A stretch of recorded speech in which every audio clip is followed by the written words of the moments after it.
Et les programmes de mère en prière que nous tenons ont pour but d'encourager une femme, ont pour but d'amener une femme à se tenir à la brèche, à se tenir dans la présence de Dieu, afin que rien ne la surprenne, afin qu'elle change la destinée de son époux, la destinée de ses enfants, la destinée de sa famille, la destinée de sa nation.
Alléluia.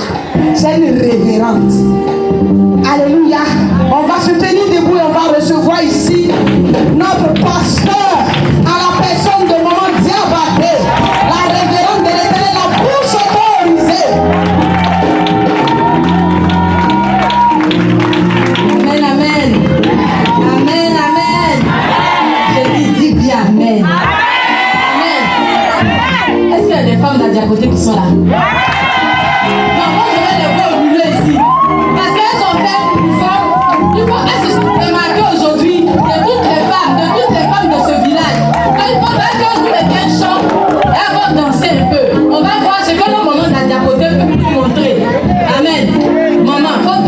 Aujourd'hui, là, nous sommes des Déborah. Oui, des Déborah. Bon, je ne sais pas quoi dire encore parce que les mamans ont tout dit. Mais ils ont parlé d'une femme qui est prophétesse. C'est-à-dire une femme qui craint l'Éternel. C'est une femme de prière. Et la Bible a dit encore les femmes de Lapidot pour montrer sa situation matrimoniale. Pour dire que c'est une femme, elle est épouse, elle est un mari, c'est une mère. Et en troisième position, on dit elle est juge. Pour montrer sa fonction, pour montrer ce qu'elle fait. Pour dire qu'elle n'est pas une femme qui craint seulement l'Éternel, elle n'est pas simplement une femme qui est mariée, mais c'est une femme qui travaille. Je pense que par cela, j'annonce ce que je viens de dire ici. Je vais parler de cette femme-là battante, une femme qui se lève tôt le matin. Une femme qui se lève tôt le matin pour sa maison. C'est de cette femme-là que je vais parler ce matin. Cette femme-là qui est battante. Est-ce que tu parles être une femme Déborah encore une fois ce matin ici? On dit cette femme, elle était juge. Elle n'a pas regardé à sa situation. Elle n'a pas regardé qu'elle était prophétesse, elle craignait Dieu. Elle ne s'est pas assise parce que oui, moi je crains Dieu, je connais Dieu, c'est pas la peine. Mais cette femme-là avait une fonction.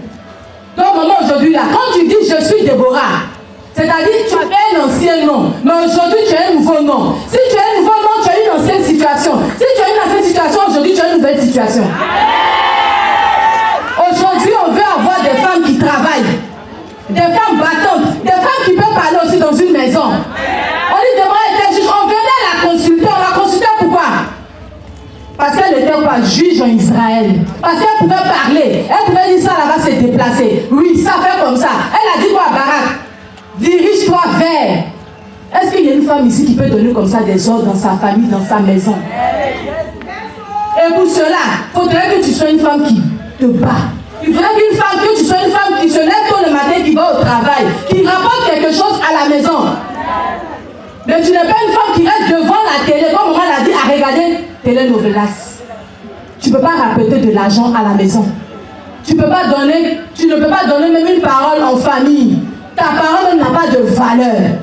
Comme maman a dit, on t'attend parce que tu peux apporter quelque chose aux réunions. On t'attend, on dit telle personne, on attend la personne, lui. Elle n'est pas encore arrivée. Merci maman. On attend qu'il soit son agent. Lui, c'était fait de toi une femme influente. Une femme sur qui on peut compter. C'est ça aussi Déborah. C'est une femme qui se bat pour son mari et pour sa maison. Et Dieu a voulu que nous ayons aujourd'hui là, le caractère de cette femme-là. Les caractéristiques de cette femme-là, on va s'inculquer ça. Et il y a un auteur dans la Bible qui a tellement parlé de cette femme de valeur. Et nous, mères en prière, on a pris Proverbe 31, verset 16 pour faire une pour nous. J'ai dit, l'auteur là, il a parlé. Il a parlé d'une femme de valeur. Déborah aussi était une femme de valeur. Quand il a dit à cette femme de valeur, quand tu lis dans Proverbe 31, il a dit, nous on connaît tous ce verset, qui peut trouver une femme vertueuse? Elle a plus de valeur que les belles. On s'arrête à la l'oreille, ça souvent on ne voit pas, on se dit femme de valeur. Mais on ne veut pas manifester ces caractéristiques-là. N'est pas notre partage. Pourquoi? Il faudrait qu'aujourd'hui, à partir de ce jour, quand on dit je suis Déborah, tu es changée, tu es devenue une autre femme. Et que les choses commencent à bouger à partir d'aujourd'hui à Diapoté. Et que les femmes qui ne font rien, qui n'ont plus d'activité là, ça change. Quand je vais m'appuyer sur ce passage, la Bible dans le Proverbe 30, verset 1, on dit, le cœur de son mari a confiance en elle et les produits ne lui font pas de défaut. Le cœur de son mari a confiance en elle. On dit il a confiance en sa femme. C'est-à-dire, lui, il peut dormir tranquille. Il n'a pas de problème. C'est-à-dire que quand il sort de sa maison là, il a laissé quelqu'un à la maison. Il a confiance. C'est-à-dire s'il y a quelque chose qui manque à la maison là, elle peut payer. Il n'y a pas de problème. Mais non, une femme, quand il n'y a rien à la maison, ou bien il y a un petit souci à la maison, elle appelle à l'eau. Oui bébé, ah, tu es obligé de laisser l'argent à la maison. Ça manque, il y a quelque chose qui manque. Ou bien le gaz. Ça envoie des problèmes dans le foyer. On n'a qu'à changer de mentalité. Soyons certains que quand monsieur sort, quand on n'a pas dit maman, il y a l'argent qui manque, ou il y a quelque chose qui manque, il y a une situation où on doit décanter. Maman rentre dans la chambre, elle reçoit avec de l'argent. Mais elle ne prend pas le téléphone pour appeler son mari, non. Une femme chrétienne, c'est une femme qui doit changer cette mentalité, cette manière de faire, la changeons. On n'a qu'à travailler aussi, on n'a qu'à apporter aussi dans la maison. Au verset 12, on dit elle fait du bien à son mari et non du mal. C'est-à-dire qu'elle continue d'améliorer toujours sa vie. C'est-à-dire ce qu'elle fait là. Elle voit si c'est bon, elle avance. Elle continue de faire ce qui est bon. Et son mari, elle fait du bien à son mari. Quand tu as un bon comportement, quand tu es une femme de bien, quand tu es quelqu'un qui fait des choses bien dans ton quartier, ton mari ne peut qu'avoir la tête haute. Au verset 12, on dit elle se procure de la laine et du lait. Elle travaille d'une main joyeuse. C'est une femme qui est travailleuse. Elle est assidue. Ce qu'elle fait, elle est toujours là. Elle est toujours à son poste. La Bible dit, elle travaille d'une main joyeuse. C'est-à-dire que tout ce qu'elle fait, elle aime ça, elle fait. Même si c'est pour ramasser des ordures, elle aime ça, c'est son travail, elle aime. On rejette toujours elle travaille dans un bureau ou on est assis dans un climatiseur. Non. Dans la rue aussi, il y a l'argent. Surtout, merci maman, il y a l'argent dehors. Sur le terrain, il y a l'argent. Mais on ne va pas rester toujours assis dans le truc à chercher le confort. Qui est dans ton confort? L'argent là se trouve dans la rue. Amen. Donc, ce que tu trouves à faire, elle t'amène là, fais-le avec joie, avec amour. Il y a Dieu dedans. On dit au verset 14, elle est comme un habit marchand, elle ramène son pays de loin. C'est une femme qui ramène des choses à la maison. Au verset 15, on dit, elle se lève lorsqu'il est encore nu. Et elle donne la nourriture à sa maison et la tâche à ses servantes. On dit, elle se lève lorsqu'il fait encore nuit. C'est-à-dire, lorsqu'il fait 4 h du matin, là. Cette femme vertueuse, cette femme de valeur, cette femme qui est comme Déborah, elle se lève tôt le matin. Elle dispose tout dans sa maison. Les tâches là, elle fait tout, même si elle travaille. Elle donne des ordres à sa servante et puis elle s'en va. C'est-à-dire que le fait que tu travailles là, ça ne veut pas te dire que tu négliges ta maison. Faut pas dire que le matin tu prends ton sac, tu sors. Non, tu te réveilles à 4 h du matin. Tu laves les enfants. Tu disposes toutes choses. Ils sont prêts à aller à l'école. La servante, tu dis, ma chérie, aujourd'hui tu ne peux pas jouer, elle sauce arachide. Tu as entendu? Tu mets un peu de crème, un peu de collant dessus. Je viens. À midi, tu sais ça. Le soir, tu sais ça. Elle a tout préparé, mais elle prend sa voiture. Elle s'en va. C'est celle-là qui se réveille à 4 h du matin pour faire tout ça. Elle dispose toutes choses. Mais ce n'est pas une femme qui néglige sa maison. C'est ça aussi. Tu ne peux pas dire chrétienne et puis tu négliges ton mari, tu négliges tes enfants. Mais là, quand tu rentres le soir à la maison, non, moi je prie, ne me gênez pas. Fermez la porte, vous aimez trop le bruit. Ce n'est pas une femme de valeur.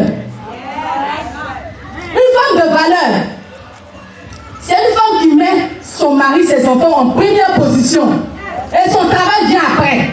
C'est pas qu'on parle de travail, mais ta famille d'abord et ton travail après. Ça aussi, c'est une femme de valeur. Tu ne négliges pas ta maison au détriment de ton travail. Et le verset 16 que j'aime bien, on dit, elle pense à un champ. Ça c'est pour nous le verset là, c'est pour les mains en prière. On dit, elle pense à un champ, elle acquiert du fruit de son travail, elle plante une vie. On dit, elle pense à quelque chose et elle acquiert. On dit, tu penses et puis tu obtiens. Tu penses, tu obtiens. Non maman, depuis tu ne fais rien là, tu n'as pas pensé à quelque chose. Pourquoi tu ne fais rien? Pourquoi on va te demander, madame, tu fais quoi? Non, je suis là encore. Je n'ai pas encore trouvé du travail. Pourquoi? Changeons nos mentalités, maman. Mais si tu peux déposer une table devant ta maison, il faut vendre tomates. Si tu dois vendre arachide, vends devant ta maison. Quand on te demande, tu fais quoi? Tu dis, je vends. Amen. On dit, elle pense à quelque chose, elle acquiert. Pense à quelque chose, tu penses. C'est il faut que tu sois une femme de vision. Sois une femme de vision. Quand tu es une femme de vision, Dieu amène la provision. Amen. Dieu n'amène pas la provision en fonction de tes moyens que tu as. Dieu amène la provision en fonction de la vision que tu as. Quelle est ta vision? Je te dirai quel genre de femme tu es. Amen. Quelle est ta vision? Je vais te dire quel genre de femme tu es. Tu penses à quoi? Tu te limites à des petites choses. Dieu va t'envoyer petit argent comme ça. Mais si tu es là et que tu penses que tu es en train de construire des buildings, tu penses que tu es en train de construire des villas quelque part, tu penses que tu es en train de bâtir quelque chose, tu es en train de bâtir un commerce, tu es en train de faire quelque chose de précieux pour Dieu, il va te dire, ma fille, c'est pas une petite fille, hein. Elle voit grand. Et comme elle voit grand, j'apporte maintenant les connexions, j'apporte maintenant la provision, j'apporte ce qu'il faut faire pour qu'elle puisse rentrer dans cette bénédiction. Mais tu ne rêves pas cette femme-là qui cherche 10 000 francs pour commencer un commerce, c'est pas possible. Faut pas être cette femme qui cherche 10 000 francs. Non, faut pas rester là et demander, ah, je vais voir un fait, il va me donner que peut-être 10 000, 50 000. Je vais faire une petite table. Faut voir grand. On dit, elle pense à un champ et elle acquiert. Quel est ton champ?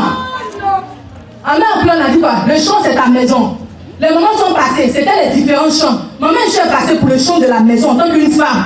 Maman, quand elle est passée, c'est peut-être pour les enfants. Moi, je passe pour le travail. C'est ça qui est ton champ. Elle t'a dit, le champ là, c'est ton foyer. Le champ là, tes enfants sont un champ. Il faut que tu maîtrises les champs. C'est ça une femme de valeur, c'est ça une Déborah. Elle maîtrise tout. Déborah était où ça? On dit, elle est juge, elle juge. Elle a dit, Déborah maîtrise toute la religion. Elle maîtrisait tout. Les petits recoins, les petits cachets, Déborah maîtrise. C'est ça une Déborah. C'est ça, rien ne lui échappe dans sa maison. Quelle est ta vision, maman? Je veux que tu sois une femme qui se lève et que tu entreprennes pour toi, pour que tu puisses ramener quelque chose dans la maison. C'est important de ramener quelque chose dans la maison. Changeons les anciennes. Tout c'est le monsieur qui doit ramener. Maman, quand il ramène tout le jour, après tu l'énerves. Ça va être problème dans le foyer. Maintenant, tu vas commencer à venir chercher les choses. Ennemi dans ça, le diable. Sorcier aussi n'a pas honte. Il est toujours dans les choses. Maman, mon foyer, il a attaqué. Il a attaqué. Mon mari ne me regarde même pas. Parce que tu n'envoies pas l'argent. Tout n'est pas affaire d'ennemi. Tout n'est pas affaire de diable. Toi aussi. Il faut qu'on change. On doit être des femmes. À partir d'aujourd'hui, quand on se fait dessus Déborah là, je commence à penser à un chant pour que je puisse l'acquérir. Pour que je puisse avoir. Dieu envoie, comme je dis, Dieu envoie les moyens en fonction de ta vision. Il n'envoie pas la vision en fonction des petits moyens que tu as. Non. Il faut changer, voir grand. Au verset 17, on dit, elle tient de force ses reins et elle affermit ses bras. On dit, elle tient de force ses reins et affermit ses bras. Au verset 18, on dit, elle sent que ce qu'elle gagne est bon et sa lampe ne s'éteint pas. On dit, elle sait ses reins, c'est-à-dire que dans tout ce que tu vas entreprendre là, il va avoir difficulté. Il va avoir difficulté. Mais toi, en tant qu'une mère, en tant qu'une Déborah, en tant qu'une femme de valeur, une femme de distinction, une battante, quand il y a des difficultés, tu fais quoi? Tu avances malgré les difficultés. Tu avances malgré les difficultés. Tu avances malgré les difficultés. Parce que quoi? On dit elle a fermé ses bras. Tu te rends dur. Et puis quelles que soient les épreuves, tu dis moi j'avance. Je ne peux plus reculer. Je ne peux plus reculer. Mais ne sois pas cette femme quand il y a les petits trucs. Quand il y a un petit problème net, tu es découragé. Il y a un petit problème, tu es découragé. Non, tu avances. On dit, elle sent que ce qu'elle gagne est bon. Elle sent que ce qu'elle est en train de faire est bon. Oui, à un moment donné de ta vie, il faut t'arrêter pour voir si ce que tu es en train de faire là c'est bon. Est-ce que ça marche? Est-ce que ce que tu fais là aussi c'est bon? Il ne faut pas entreprendre pour entreprendre. Il faut entreprendre et puis tu vois est-ce que ce que je suis en train de faire là même c'est bon. Est-ce que ça produit? Est-ce que ça produit? Et puis tu commences à avancer. On dit la lampe ne s'éteint pas. Quand tu vois que ce que tu es en train de faire là ça produit, il ne faut pas que ta lampe s'éteigne. Quand ça va s'éteindre là, tu mets de l'huile. Tu mets de l'huile. Tu mets de l'huile. C'est une forme de prière. Pour le projet que tu as, tu pries dessus. Quand ça va s'éteindre, tu mets l'huile, tu pries, tu pries, tu pries. Ça ne va jamais s'éteindre. C'est pourquoi on dit sa lampe ne s'éteint pas la nuit. La nuit, notre lampe ne doit jamais s'éteindre. Jamais. Tu ne peux pas dire chrétien et puis ta lampe s'éteint. Quand ça s'éteint, tu mets l'huile. Il faut être comme ces 10 vierges qui se promenaient avec des lampes. Il y a d'autres qui avaient pris des lampes avec assez d'huile. Il y en a qui n'avaient pas pris assez. Et les lampes ont été éteintes. Que ta lampe ne s'éteigne jamais.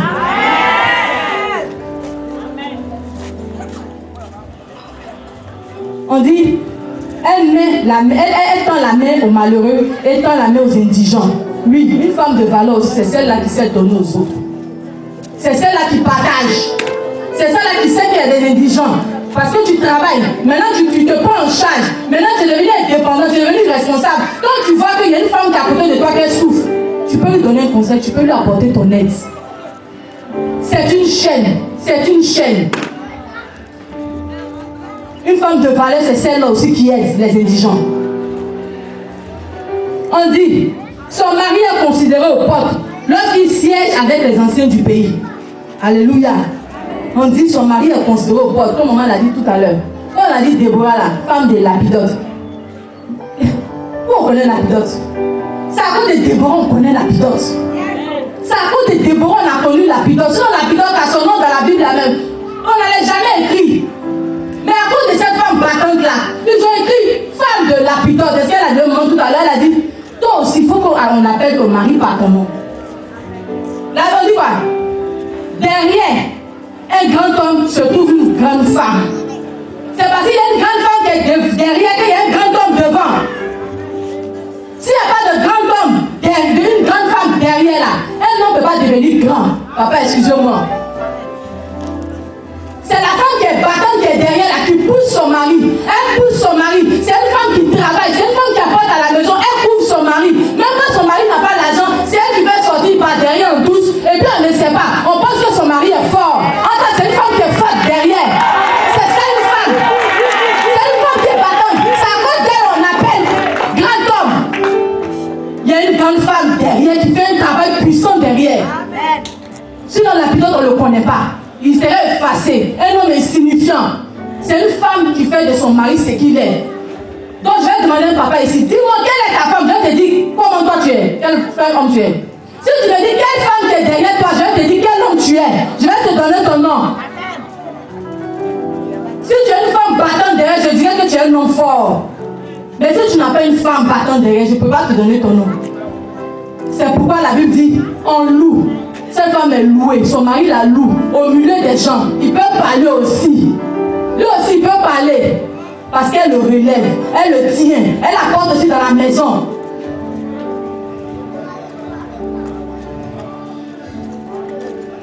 La Bible dit au verset 25, on dit elle se rit de l'avenir.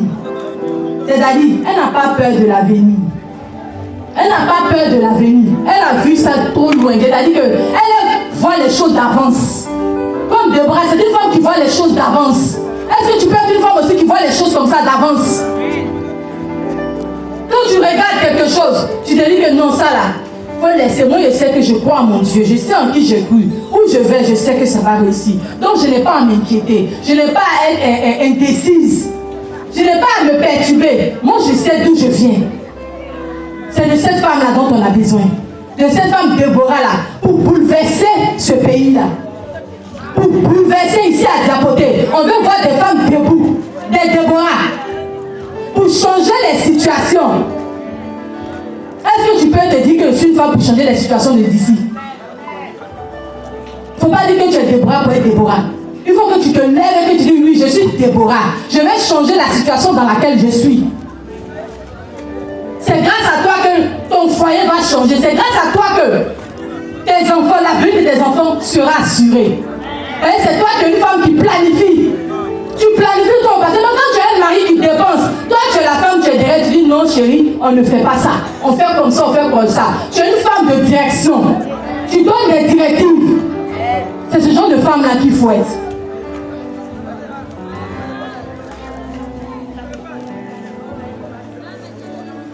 Changeons nos mentalités.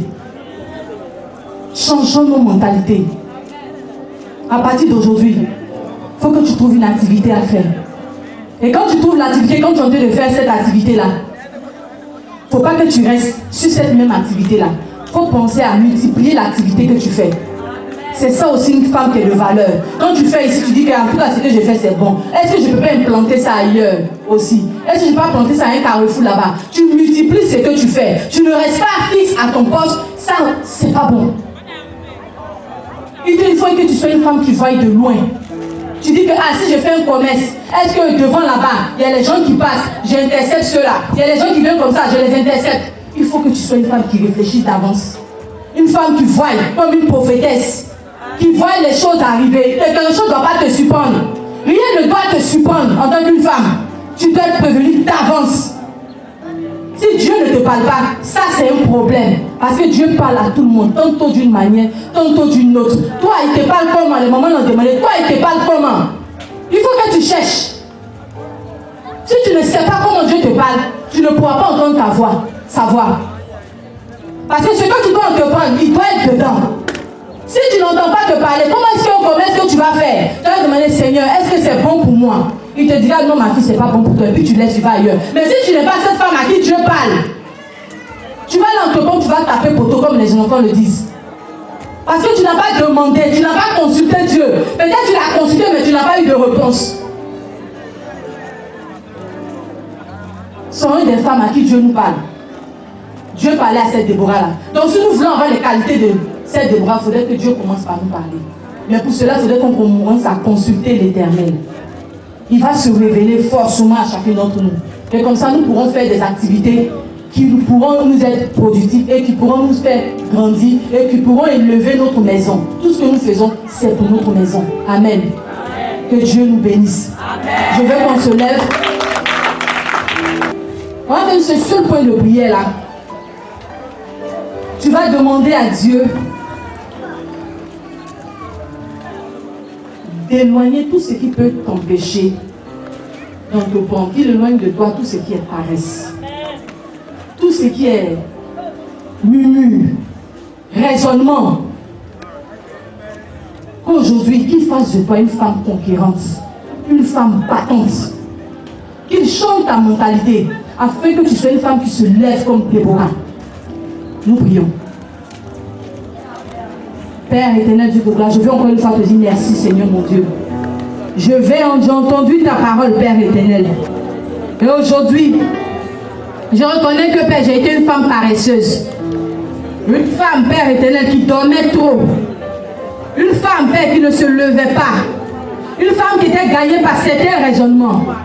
Je voudrais qu'aujourd'hui, Père éternel, tu fasses de moi une Déborah. Une femme battante, une femme conquérante, une femme à qui on peut faire confiance. Une femme qui se lève pour sa maison. Une femme qui se lève pour entreprendre. Une femme qui veut changer les choses. Je vais être une femme qui anticipe. Une femme prévisible. Une femme travailleuse. Une femme assidue. Père éternel, donne-moi de faire quelque chose de mes mains. Donne-moi de faire quelque chose de mes mains. Je veux faire quelque chose de mes mains, Père éternel. Manifeste-toi, Seigneur mon Dieu. Que tout ce qui était esprit malin, tout ce qui était œuvre de la sorcellerie, tout ce qui était œuvre mystique, dans le but de me voir demeurer dans le chômage, demeurer comme une personne vile, soit ôté et éloigné de moi au nom de Jésus. Faites de moi une travailleuse. Faites de moi une femme travailleuse. Faites de moi une femme travailleuse. Merci Seigneur mon Dieu pour tout ce que tu fais. En ton nom tout puissant que j'ai prié. Je voudrais qu'on lève les mains. Je vais faire cette déclaration-là. Vous allez répondre Amen.